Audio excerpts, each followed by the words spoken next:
Selamat berjumpa kembali di Live in Fullness to Eternity. Senang saya Martin Sutomo dapat menemani Anda sekalian masih dalam program yang mendiskusikan informasi seputar kesehatan dan juga pola hidup sehat untuk kita semua. Dan topik menarik yang akan kita bahas pada saat ini yaitu mitos dan fakta dunia bedah.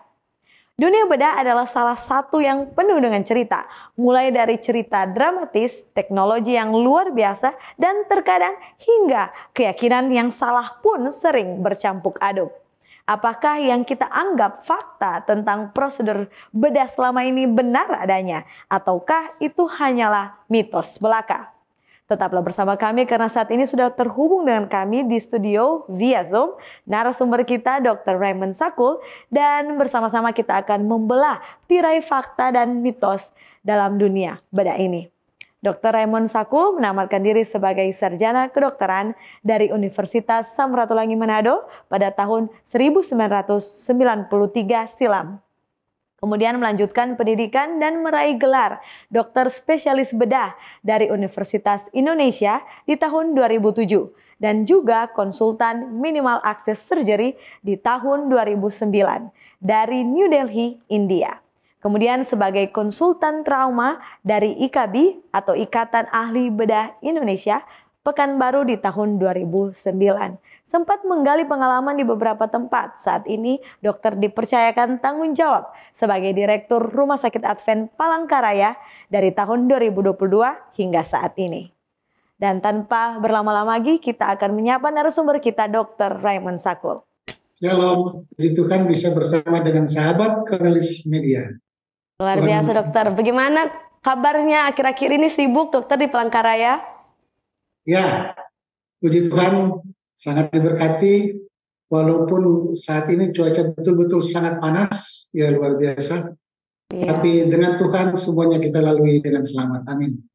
Amin, amin. Walaupun cuaca panas, tetap sehat. Siap untuk melayani ya dokter.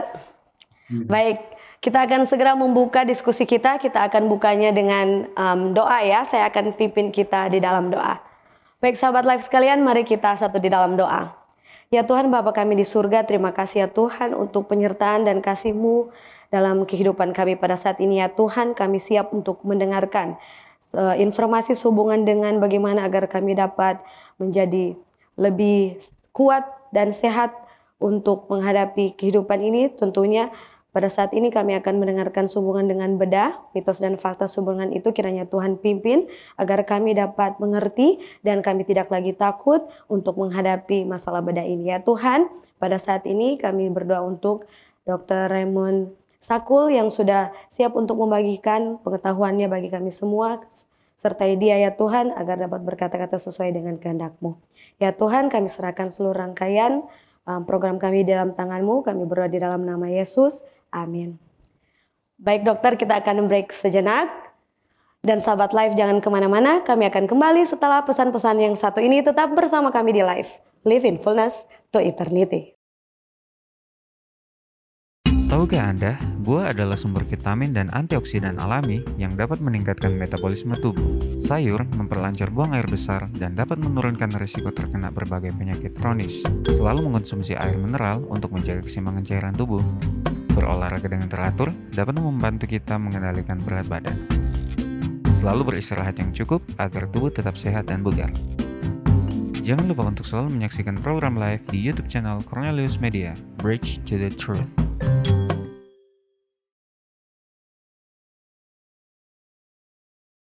Kembali lagi dengan kami di Live in Fullness to Eternity. Dan kita langsung saja kepada narasumber kita Dr. Raymond Sakul.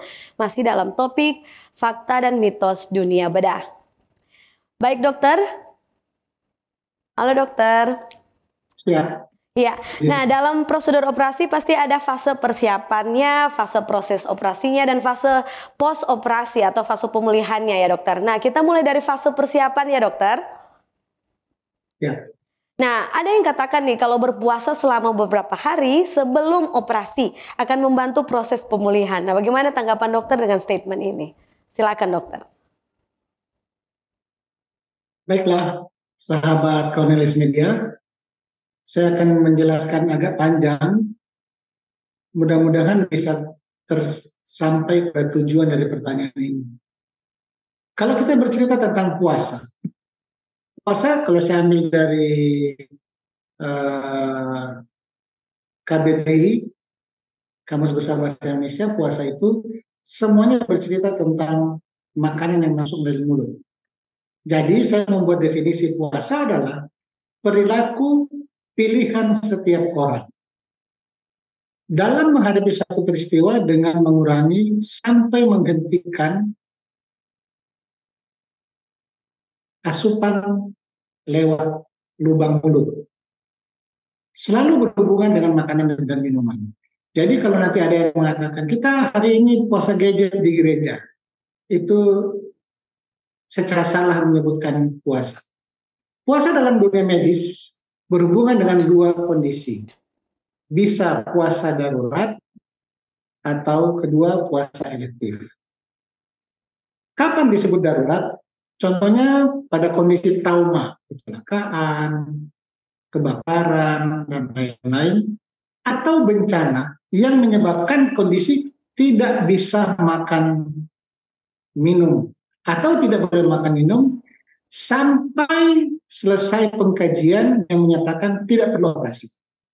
Karena kalau perlu operasi, puasa harus dipastikan aman, menyebabkan kebutuhan menghindari komplikasi itu terpenuhi. Jadi kalau kita makan kemudian terjadi kecelakaan dalam waktu yang sangat dekat, itu sangat mengganggu pada waktu kita mau operasi, karena pembiusan membutuhkan saluran napas yang aman dan tidak ada sumbatan dan seterusnya. Yang kedua, puasa yang direncanakan. Nah, yang tadi dipertanyakan oleh host, bagaimana kalau puasanya dilakukan berhari-hari sebelum operasi? Apakah lebih baik? Jawabannya tidak.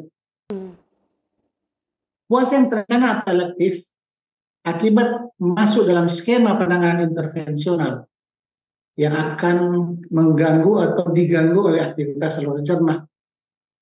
Nah, saluran cerna kita itu mulai dari mulut kita sendiri, kemudian esofagus di belakangnya, terus masuk sampai ke lambung. Lokasi awal yang bagian atas ini itu sangat reaktif terhadap rangsangan. Anda bisa melihat jeruk saja atau air jeruk dan air liur Anda mengalir membasahi mulut dan kerongkongan. Anda melihat orang pegang es batu, langsung rasa ngilu di gigi. Mencium mie goreng sudah menyebabkan kita sampai menelan biur atau ludah. Ini menandakan bahwasanya saluran pencernaan bagian atas ini sangat reaktif. Ada orang yang cuma lihat darah berceceran langsung muntah-muntah, nggak karuan. Nah, apalagi kalau diberikan obat. Ada obat yang merangsang liur, merangsang atau mengganggu peristaltik kontraksi, remas-remasnya daripada esofagus, sampai melumpuhkan otot saluran cerna. Nah, kalau kita pakai obat semacam ini, begitu pengaruh obatnya selesai, maka orangnya akan muntah-muntah hebat. Muntah-muntah kalau lambungnya penuh, itu berisiko. Kenapa? Nah, jawabannya adalah karena kerongkongan kita yang ada di sini ini, dia berdampingan letaknya dengan tenggorokan. Tenggorokan itu tempat kita bernapas, udara bernapas. Nah, kalau kerongkongan yang berada di belakangnya itu, dia dilalui oleh makanan karena muntah, dan makanan itu masuk ke tenggorokan, maka kita akan kesedap. Kesedap ini adalah bencana bagi operator, bencana bagi ahli bius. Mengapa? Karena sumbatan jalan napas bisa berakibat fatal. Pasien bisa meninggal walaupun sebelum dioperasi. Oleh karena itu, puasa saya akan terangkan, dianjurkan untuk masa tertentu sehingga memastikan lambung itu kosong. Kemudian menjawab pertanyaan host tadi, bahwasanya apakah itu akan mempengaruhi penyembuhan ke depan? Saya mencoba menerangkannya seperti demikian. Sahabatku, sahabat Cornelis Media, ada beberapa faktor bagaimana puasa mendahului proses operasi. Satu, faktor makanan. Apakah makanan itu padat atau cair atau hanya air putih biasa? Mengandung lemak atau sama sekali tidak mengandung lemak? Makanan itu memicu produksi asam lambung atau tidak? Itu faktor makanan. Yang kedua, jenis operasi. Apakah operasi akan langsung membuka saluran cerna atau tidak menyentuh sama sekali saluran cerna? Yang berikut adalah faktor jenis pembiusan dan obat-obatan yang digunakan. Dan banyak faktor yang lain yang tidak mungkin kita bahas pada saat ini. Nah, kita mulai dengan yang pertama. Operasi yang membuka saluran cerna dengan bius umum itu membutuhkan puasa 4-6 jam. Kita tahu lambung kita untuk mengosongkan dirinya, lambung itu butuh 4 jam sampai 6 jam. Jadi, untuk hal itu akan menyebabkan lambung kosong. Jadi, walaupun pasien muntah-muntah, yang keluar cuma, kalau boleh katakan tidak ada yang keluar. Atau kalau keluar juga cuma cairan sedikit. Karena lambungnya sudah kosong. Sudah dipuasakan 4-6 jam. Tetapi ada beberapa hal yang saya akan terangkan tambahan. Dengan teknologi terkini yang kami gunakan namanya modifikasi ERAS, pemberian glukosa atau sukrosa. Sukrosa itu gula pasir ya, glukosa itu gula darah, itu adalah gula yang khusus. 15%, 12,5%, mohon maaf. 12,5% sebanyak 240 sampai 300 cc itu kira-kira 1 gelas. Ya, gula 12,5% itu dilarutkan dalam air putih itu bisa diberikan sampai 2 jam sebelum pembiusan. Jadi kalau tadi harus puasa 4-6 jam, sekarang kalau dia minum 2 jam sebelum operasi dia akan tidak haus. Saya menjumpai banyak pasien dulu sebelum kita gunakan metode ERAS ini, pasien mengeluh, saya haus sekali luar biasa. Aduh itu habis operasi disuruh puasa lagi, aduh luar biasa hausnya dan laparnya. Nah ternyata dengan modifikasi ERAS ini, sukrosa 12,5% dalam 1 gelas air 240 sampai 300 cc kira-kira itu diberikan 2 jam sebelum pembiusan itu akan diserap habis di lambung, tidak bersisa. Nah, ini ternyata model puasa yang demikian itu membangkitkan keuntungan lebih, yaitu pemulihan lebih lekas, optimasi operasi, dan menekan resistensi insulin. Insulin adalah salah satu hormon yang mempengaruhi pertumbuhan kita dan dia menggunakan gula darah. Tetapi metode ini melarang menggunakan makanan atau minuman yang mengandung lemak. Contohnya susu. Jadi kalau kita pakai metode ERAS nggak boleh ada susu. Karena susu itu lemak. Kenapa? Karena lemak ini menjalani pencernaan di dalam lambung jauh lebih lama daripada karbohidrat maupun protein. Jadi kalau ternyata sebelum operasi, pada waktu sign in, kami bertanya kepada pasiennya atau dengan dokter anestesi, terakhir minum jam berapa? 2 jam lalu. Minum apa? Dikasih sama perawat minum air gula. Oke, aman.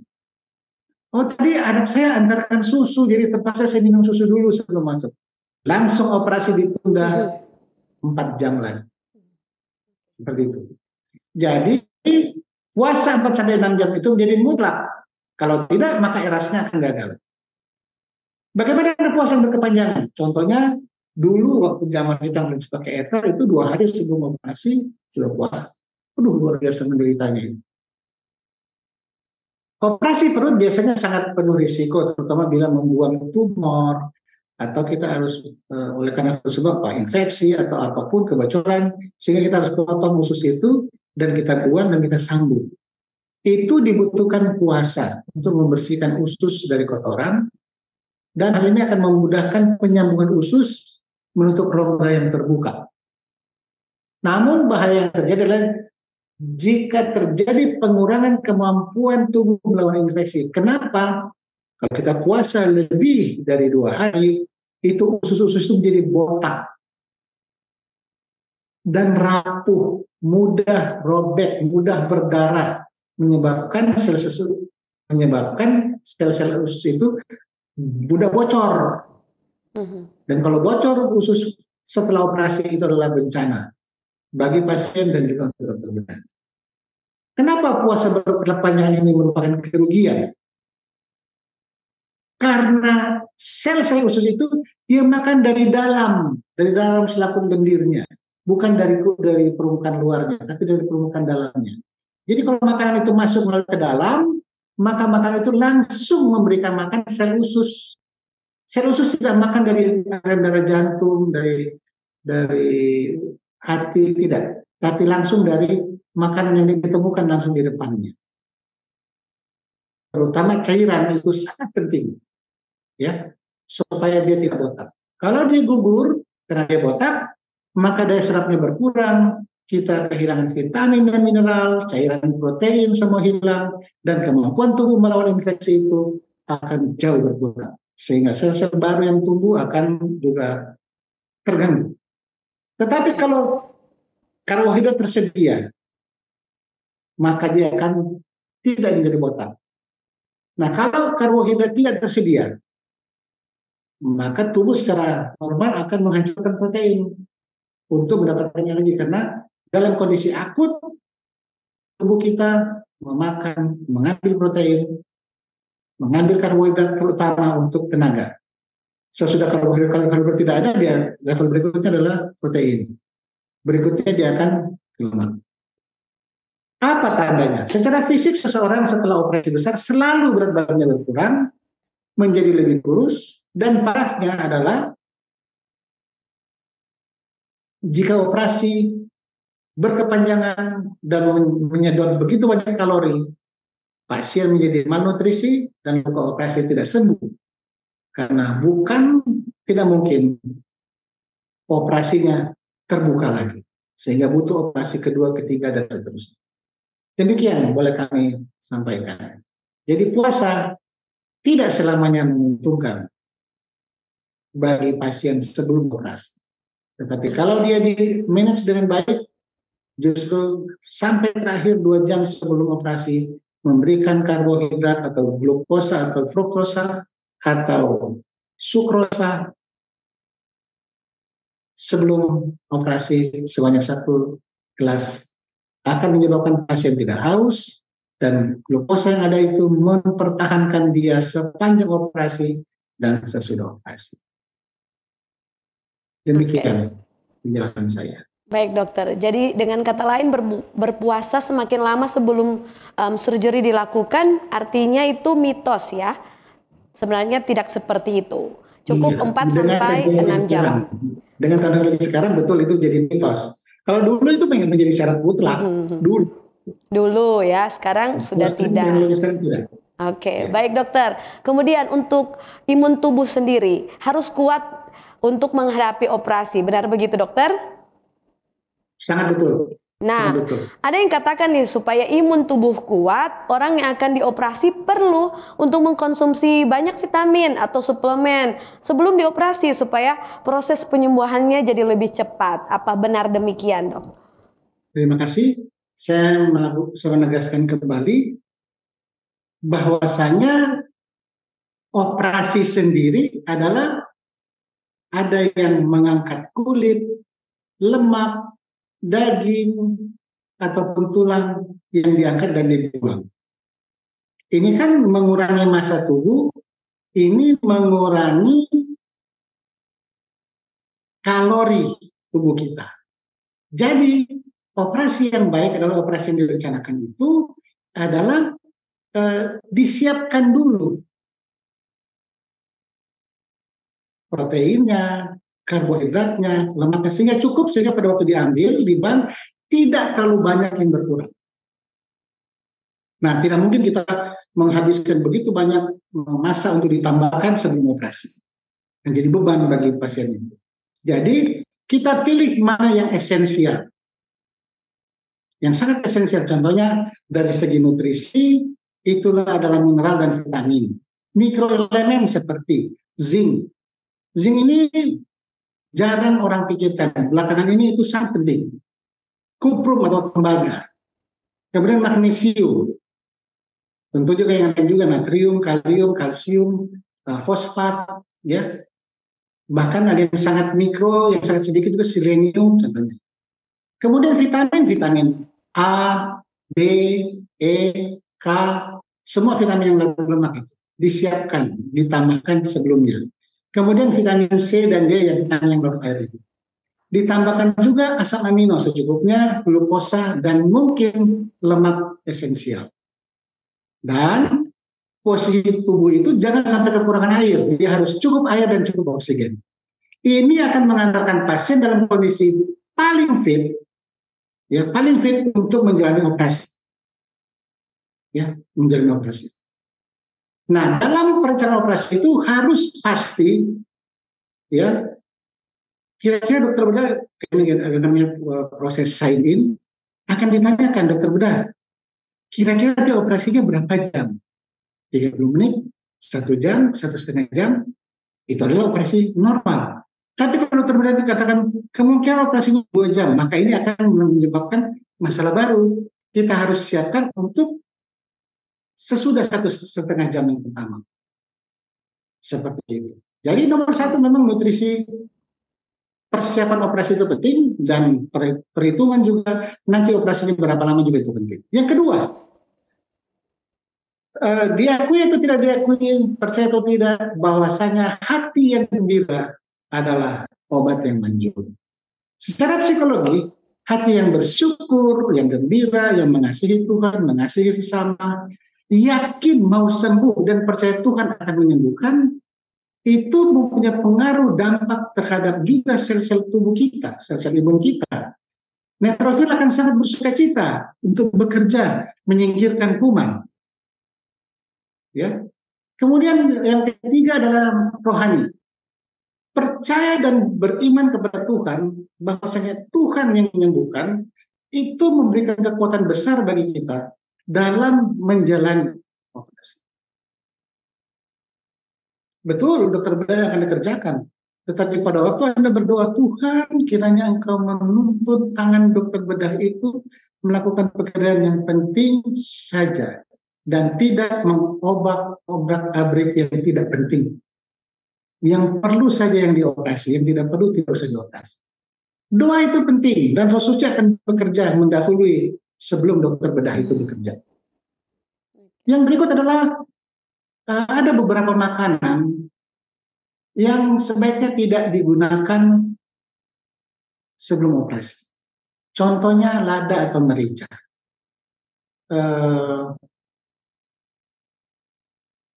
Makanan ini menyebabkan perubahan dari PT APTT, prothrombin dan APTT itu kalau bahasa sehari-hari adalah level keenceran darah. Lada dan merica salah satu adalah yang menyebabkan tergesernya PT APTT sehingga dia lebih encer. Yang berikut juga adalah omega 3. Omega 3 juga merupakan salah satu makanan atau zat yang terdapat dalam makanan yang juga menggeser PT APTT. Jadi darah menjadi lebih encer. Juga ada beberapa obat untuk seperti obat yang anti vitamin K. Itu sebaiknya dihindari sebelum operasi. Kenapa? Karena itu akan, jika kedapatan itu pasien konsumsi, akan terlihat pada waktu operasi itu sangat bloody, berdarah-darah, dan agak sulit dihentikan darahannya. Yang berikut adalah karbohidrat sendiri. Kalau gula darah terlalu tinggi menjelang operasi atau di dalam proses operasi, kemampuan tubuh kita untuk melawan infeksi itu tertekan. Saya pikir demikianlah jawaban saya, bahwasanya imunitas ini dari keempat hal yang saya bahas, masih banyak yang lain ya. Ada New Start, ada hati yang gembira, ada hidup sehat, dan seterusnya. Perlu banyak yang kita bahas, tapi imunitas ini sangat penting dalam memelihara seseorang untuk tetap bertahan sepanjang operasi, dan terutama proses penyembuhan setelah operasi. Terima kasih. Oke, nah dokter, ada juga nih yang bilang ya sehubungan dengan minum-minuman beralkohol sebelum operasi katanya dapat bantu kurangi kecemasan. Nah, apa hubungannya nih dok? Bisa bantu diluruskan mungkin? Iya, terima kasih pertanyaannya karena ini menyebabkan kita harus melihat kembali budaya masyarakat setempat. Ada orang yang oleh karena dia begitu cemas, supaya bisa menghilangkan kecemasannya, maka dia minum alkohol. Tetapi jika harus menjalani operasi, maka kita harus mendengarkan sedikit dari pembahasan yang saya sampaikan ini. Saya coba menjawabnya seperti ini.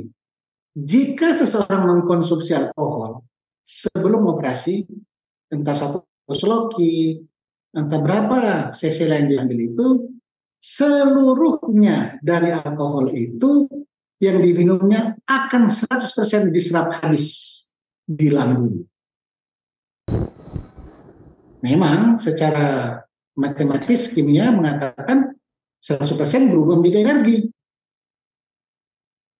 Tetapi dia melalui vena hepatika dan terus ke vena cava dan diteruskan ke jantung dan ke otak sebagai target organnya, yang orang itu kan mengharapkan supaya tidak cemas.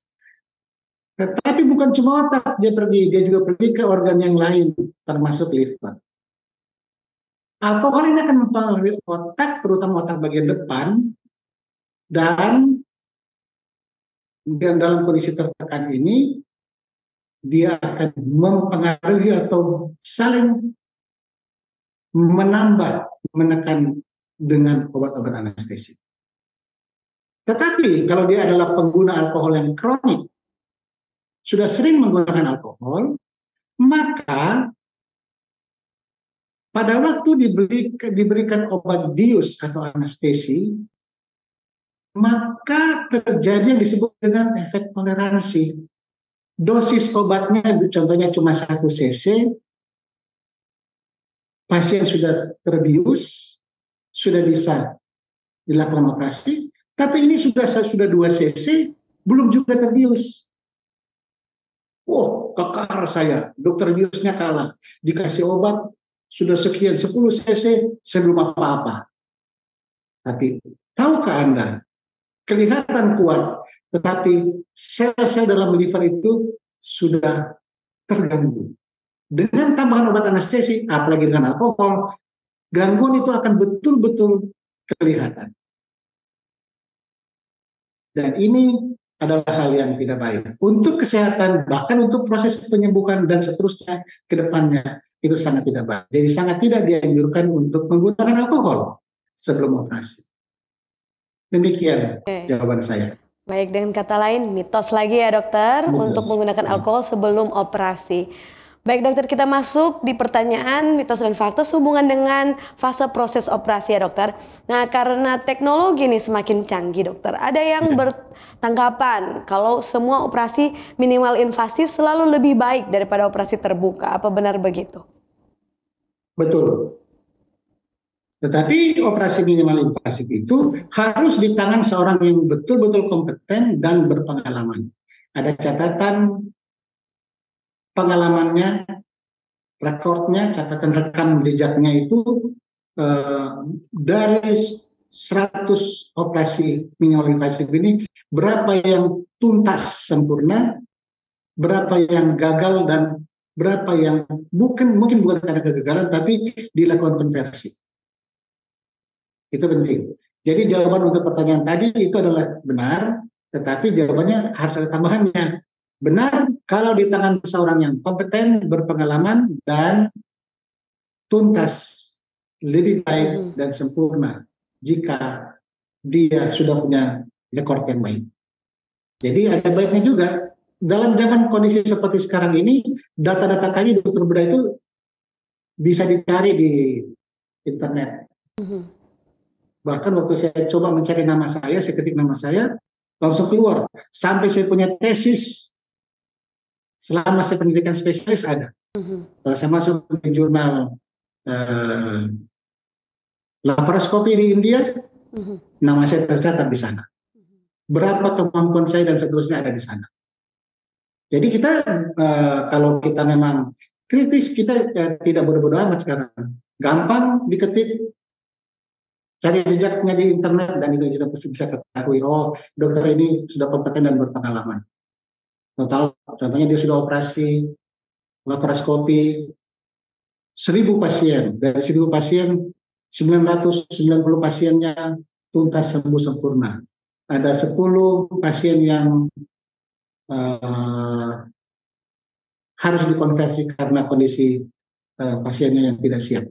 Itu semua contoh. Jadi jawabannya adalah itu adalah fakta. Oke. Baik dokter. Nah ini masih sehubungan dengan proses operasi ya dokter. Katanya operasi pada malam hari lebih berbahaya daripada operasi pada siang hari. Apakah ada pengaruhnya dokter? Nah ini saya harus berhati-hati menjawabnya karena banyak ada teman saya profesor, dia operasi tumor yang kecil-kecil itu dia kerjakan tengah malam dan hasilnya bagus. Nggak ada bedanya dengan kita operasi pagi atau sore. Mengapa? Karena kalau kita cerita tentang pencahayaan, kamar operasi tidak tergantung dengan cahaya matahari. Sistem oksigen dan udaranya juga tidak bergantung dengan udara luar. Di luar bisa penuh asap dan kabut dan lain-lain, tapi di dalam semuanya terkomposisi dengan baik dan benar. Tetapinya manusianya, ahli bedanya itu punya irama sirkadian. Ada jam tidurnya, ada jam bangunnya, dan seterusnya. Jadi jawaban untuk pertanyaan tadi adalah itu tidak akan berbeda kalau di tangan ahli yang berpengalaman. Tetapi ahli bedah tidak boleh lengah, tidak boleh sembrono, ada lebih baik bekerja secara tim. Saya baru selesai kredensial dengan teman-teman dokter bedah, dan saya katakan, saya tidak merasa terganggu kalau saya harus operasi bersama Bapak, Ibu sekalian. Kita kerja tim, kita dapatkan hasil yang paling bagus untuk pasien. Sehingga pasien tahu kualitas kerja kita. Akan saling bahu-membahu menjadi tim yang baik, operasinya tuntas, pasiennya sembuh. Dan kalau pasien sembuh bagus, dia tidak akan komplain kalau menjalani operasi dan waktu dia pulang dia berikan nilai yang baik. Perencanaan operasi itu melibatkan tim, bukan hanya dokter bedah saja. Ada dokter bedah, ada dokter bedah konsultan, ada dokter bius, ada dokter ahli gizi, ada dokter kritikal, ada perawat, ada dokter jantung, dokter paru, ginjal, dokter liver, endokrin metabolik, dokter saraf bahkan, dan semua itu bisa berhubungan langsung dengan pasiennya, dengan penyakitnya, bisa juga tidak, tetapi untuk menyingkirkan komplikasi, mereka harus terlibat. Sehingga pekerjaan akan sangat efektif dan efisien. Saya masih ingat pasien yang saya rujuk ke salah satu rumah sakit besar di Indonesia ini, dia waktu balik memang berubah dari tidak bisa jalan, sekarang sudah jalan bagus. Tapi dia cerita, tapi dokter, saya diperiksa sama 14 dokter spesialis. Saya cuma senyum-senyum saja. Waktu kami sekolah di Fakultas Kedokteran Universitas Indonesia, demikian kami buat. Sebelum menjalani operasi besar, kita sudah siapkan 14 konsultan. Kita kirim pasien ke semua departemen tadi, diperiksa sampai giginya, diperiksa. Siap nggak pasien itu operasi? Nah, kalau jantung paru udah biasa ya, tapi ini yang belum sampai giginya, telinganya, apakah ada sumber infeksi, dan seterusnya dan seterusnya. Sehingga operasi itu berjalan lancar, pasien sembuh, tuntas, bisa pulang dengan selamat. Seperti itu jawabannya. Jadi tidak dipengaruhi oleh siang atau malam, tetapi dipengaruhi oleh kerja tim atau kerja sendiri. Kalau kerja sendiri orang sudah sangat berpengalaman ya oke-oke saja. Tapi ada baiknya kita bekerja secara tim. Jadi yang dicapai adalah hasil yang semaksimal mungkin untuk keselamatan pasien. Oke. Terima kasih. Jadi walaupun malam atau siang sama saja ya, untuk pencahayaan aman, untuk juga konsentrasi dari dokter-dokter juga aman, karena kerja tim ya dokter. Baik, itu dengan kata lain sebagai mitos ya dokter? Ya. Mitos. Baik, dokter kita akan tutup sesi ini. Terima kasih dokter untuk jawaban-jawabannya. Masih dalam topik fakta dan mitos dunia bedah. Dan sahabat live, kami akan kembali lagi tetap bersama dengan kami di live Live in Fullness to Eternity. Diskusi dan kajian mendalam mengenai tokoh, tema, atau cerita tertentu di dalam Alkitab. Memberikan motivasi dan bimbingan untuk menggunakan metode yang tepat dalam membaca Alkitab. Selalu saksikan program Death Inside Growth setiap hari Jumat pukul 19 waktu Indonesia Tengah di YouTube channel Cornelius Media, Bridge to the Truth. Terima kasih Anda masih setia bersama dengan kami di live Live in Fullness to Eternity. Masih dengan Dr. Raymond Sakul dalam topik fakta dan mitos dunia bedah. Baik dokter, saya ingin bertanya nih dokter, ada yang sebut-sebut sehubungan dengan robot dalam bedah-bedah atau operasi ini ya. Robot bedah katanya bisa lakukan operasi lebih efisien katanya dari campur tangan manusia. Nah bagaimana tanggapan dokter sehubungan dengan ini? Terima kasih. Terima kasih untuk pertanyaannya. Pertanyaan sangat baik. Sahabat Cornelius Media, yang disebut dengan robotic surgery, operasi yang dilakukan oleh robot, itu adalah operasi yang terencana dengan baik dan dokter bedahnya berada di belakang robot itu yang mengatur seluruh gerakan tangan dari robot tadi. Jadi untuk pertanyaan ini jawabnya betul robot yang kerjakan, tetapi ada manusia ahli bedah yang berada di belakang. Karena kalau robot sendiri yang mengerjakan operasi, jangan lupa robot itu hanyalah alat dan robot itu tidak tahu ini haram atau halal, aman atau berbahaya, bermoral atau tidak bermoral, ini dosa atau bukan dosa. Robot tidak tahu itu. Jadi robot hanyalah alat. Tetap diperlukan manusia yang bermoral, yang beretika, yang bekerjanya efektif dan efisien, dan mengandalkan atau berfokus pada keselamatan pasien. Demikian jawaban saya. Terima kasih. Ya, dengan kata lain mitos. Robot dijalankan juga oleh dokter ya. Baik, berikutnya dokter ada yang sebut-sebut nih di laser. Nah sekarang tidak perlu katanya operasi, hanya perlu di laser untuk semua jenis masalah batu ginjal seperti itu atau batu empedu dalam tubuh. Apakah benar demikian? Baiklah, karena disebutkan batu ginjal, batu empedu, saya akan jelaskan belakangannya. Tetapi laser pun adalah hanya alat, dan operasi dengan menggunakan laser juga adalah operasi yang persiapannya sama seperti yang disebutkan tadi. Ya. Bisa minimal invasif, bisa juga lebih luas dan besar dengan menggunakan laser. Laser adalah teknologi modern. Tetapi mungkin saya harus koreksi pertanyaan tadi, sahabat Cornelius Media, pada batu ginjal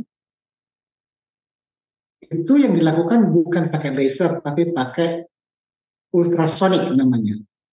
Jadi memang nggak ada luka operasi karena dari luar itu diketuk-ketuk itu. Jadi mohon izin kalau saya gunakan ini adalah alatnya. Jadi di sini batu ginjalnya atau batu empedunya diketuk dari sini. Tapi dengan frekuensi yang sangat tinggi yang namanya ultrasonik. Jadi dia dipukul dan dilihat di bawah monitor. Pada waktu pukulan ke 200 ke 1000 atau ke 2000 pukulan dan mulai kelihatan batunya retak. Nah ini yang disebut dengan ultrasonik untuk menghancurkan batu ginjal atau batu empedu. Tetapi angka kegagalan juga cukup tinggi. Tidak semua berhasil dengan demikian. Kalau dia hancur dan dia keluar dari salurannya, tidak butuh operasi lagi. Atau dia belum hancur, cuma retak saja, butuh lagi laser, bukan laser, ultrasonik yang berikut untuk melakukan operasi lagi. Mungkin seminggu lagi datang atau besoknya datang lagi untuk melakukan tindakan. Kalau bisa biasanya bukan besok tapi mungkin seminggu lagi. Ya, jadi itu bukan laser tapi namanya ultrasonik.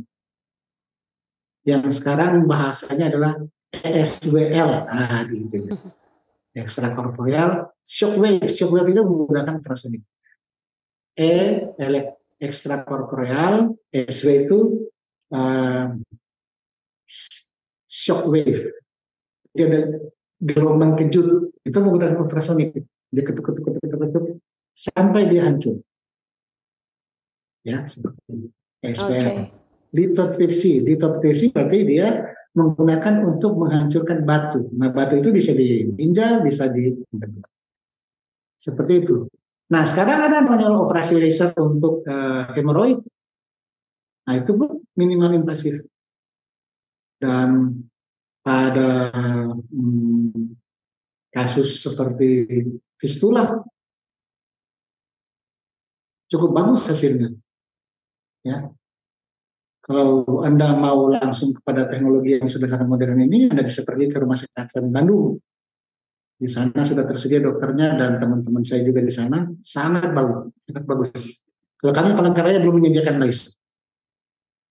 Terima kasih untuk pertanyaannya dan semoga dapatkan pengertian yang lebih baik.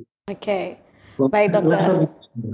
Baik, sekarang kita masuk pada fase pasca operasi ya dokter, sebelum kita tutup diskusi kita.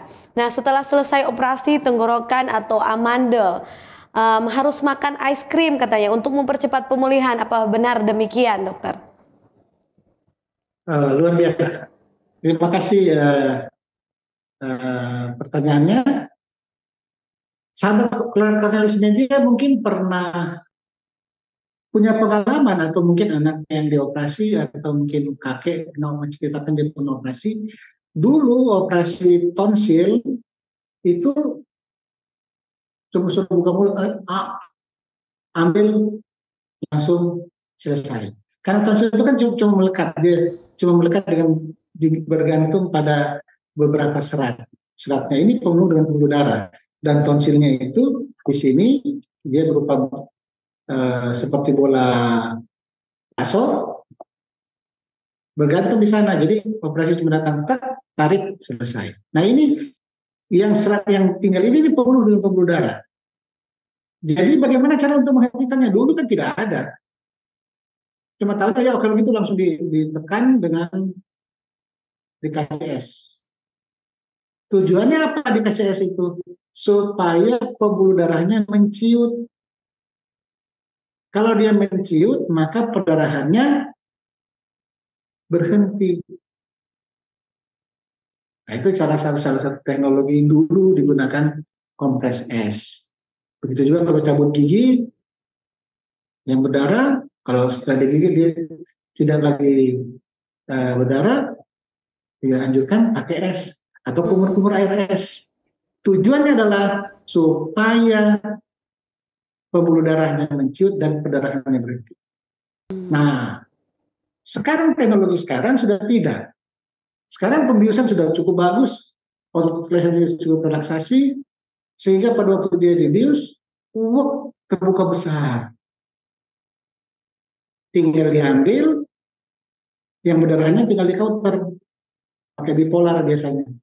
Berhenti perdarahannya. Nggak butuh lagi pakai seperti tadi.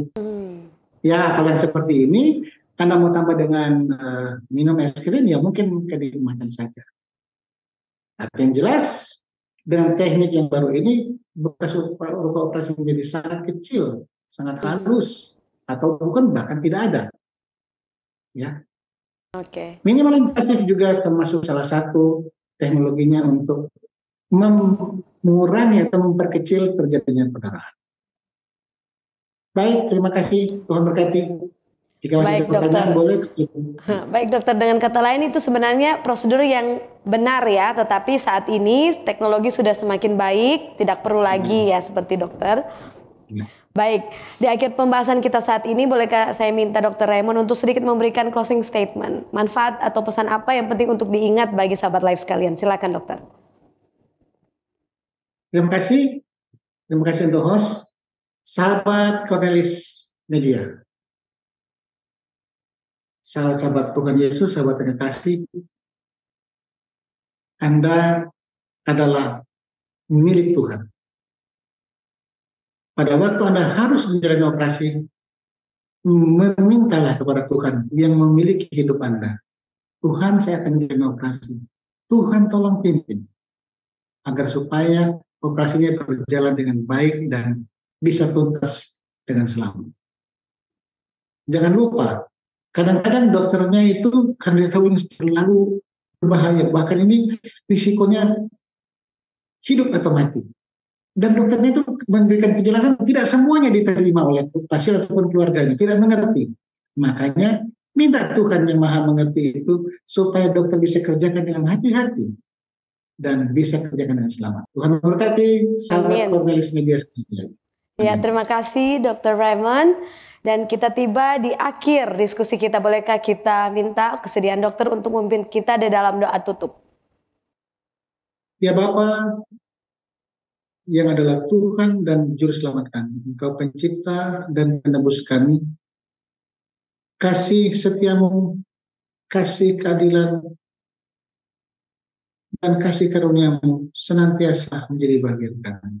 Kami sangat bersyukur untuk segala berkat-berkat yang Kau sudah berikan bagi kami. Kiranya pengawalan dan perlindungan menjadi bagian dari semua sahabat-sahabat kekasih Allah, Cornelis Media, dan kami boleh mengerti akan cinta Tuhan. Pada waktu kami berjumpa dalam kerajaan surga, pada waktu Engkau datang kedua kali, kami boleh saling menceritakan betapa baiknya Engkau dalam kehidupan kami. Tuhan memberkati kami sekalian, karena kami sudah berdoa dalam nama Yesus. Amin. Amin. Baik, terima kasih sekali lagi diucapkan kepada Dr. Raymond yang sudah menjelaskan dengan sangat baik topik kita di episode kali ini. Kiranya Tuhan memberkati dokter dan keluarga dalam segala tugas dan tanggung jawabnya, Dok. Amin. Baik, tidak lupa kami ucapkan terima kasih juga kepada sahabat Live Cornelis Media yang sudah menyaksikan dan sahabat Hope Channel Indonesia yang tentunya sudah dengan setia mengikuti siaran ini hingga pada akhirnya. Dan tentunya jika Anda merasa diberkati dengan program kami, Anda bisa langsung share video ini dari akun Facebook atau YouTube official kami kepada keluarga dan sahabat yang Anda kasihi. Serta jangan lewatkan episode live selanjutnya masih di hari dan waktu yang sama. Dan jangan lupa untuk tetap ikuti program Cornelis Media yang menarik lainnya. Sekarang saatnya kami pamit mundur diri. Demikianlah perjumpaan kita di episode kali ini. Akhir kata saya Merlin Sutomo dan seluruh kru yang bertugas mengucapkan sampai jumpa dan salam sehat.